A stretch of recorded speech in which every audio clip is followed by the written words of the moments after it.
How do you acquire the interest of the female species? Sharp suits, man.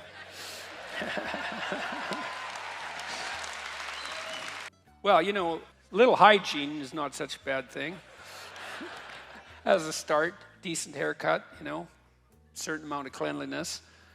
That's a good thing. What's rule 1 in the first book? Stand up straight with your shoulders back. That's a good thing to do. What do women look for? Depends on the wisdom of the woman, obviously. But, well, it does because, narcissists can fool naive women. That's why narcissists propagate, by the way. And we know this because narcissistic psychopaths, young women are more likely to fall for narcissistic psychopaths. And the reason for that is they can't tell them from competent men. Because narcissistic psychopaths imitate competence. And that's their niche. And so they have a confidence that isn't justified by their ability. But the women check out the confidence as a marker of ability, and the falsely confident can fool them, especially if they're young and naive.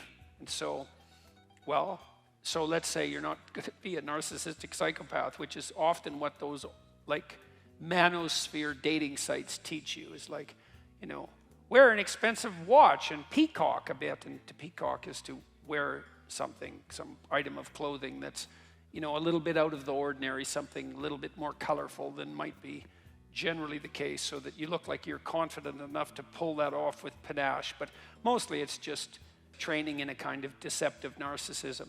Now, a wallflower guy might benefit from some training in narcissistic psychopathy, just to sort of balance them out a bit. So you can make some progress forward. That's why people like Andrew Tate are so popular. And I'm not saying that in an entirely dismissive manner, but there's a huge danger there. But generally what women want is something like confident, productive generosity, fundamentally. And so, if that's allied with physical attractiveness and a sense of humor and, the sorts of features that a man would also look for in a woman, so much the better. But your basic bet, and my suspicions are the guy who answered this question is probably young. First of all, no one likes young men, so if women don't like you, it's like, well, that's par for the course. Who likes young men? No one. Why? Well, they're basically troublesome and useless, and so that's why.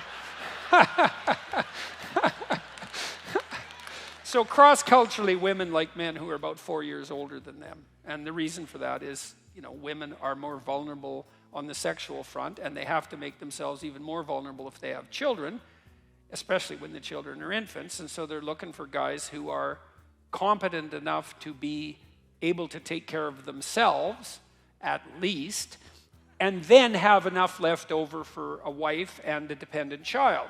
And not exactly because the wife wants to be taken care of, because it isn't exactly like women want to be taken care of.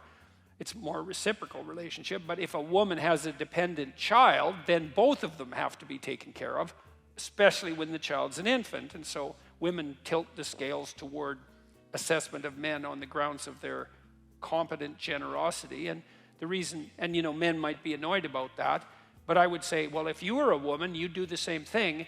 And you know how I know that? It's because women are female humans. And so if you were a woman, you'd be just like a woman. So, because that's what a woman is, right? So you can't blame women. It's like, clue in there, buddy. If all women don't like you, it's you.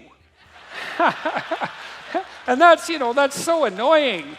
It's especially if you're young, because most women aren't going to like you, and it is you. So you have to grow up, but then you got to understand that if you make yourself competent and productive and generous and a little bit socially skilled and reasonably clean, eventually, you'll fool someone, and then and then might take a few years, but generally it happens. So that's the thing, is don't be a fool. Turn yourself into someone who's worth being around, and then develop enough social skills so you advertise yourself genuinely. Because it's not also useful if you're a man to be competent, productive, and generous, and then so timid and socially unskilled that no one can tell. That's also not helpful. Yeah, so look, if you're a young guy, it's like straighten yourself up, you know, don't be, you know, Cheetos in the basement, covering yourself with orange dust and being bitter about women. It's like go out there and make yourself useful in some dimension, or rather, and, you know, fortify yourself a bit and have some confidence, and then figure out how to present yourself in a manner commensurate with that, and, you know, get out there in the world so people can see you now and then, and, you know, some poor woman will be desperate enough to give you a shot at some point.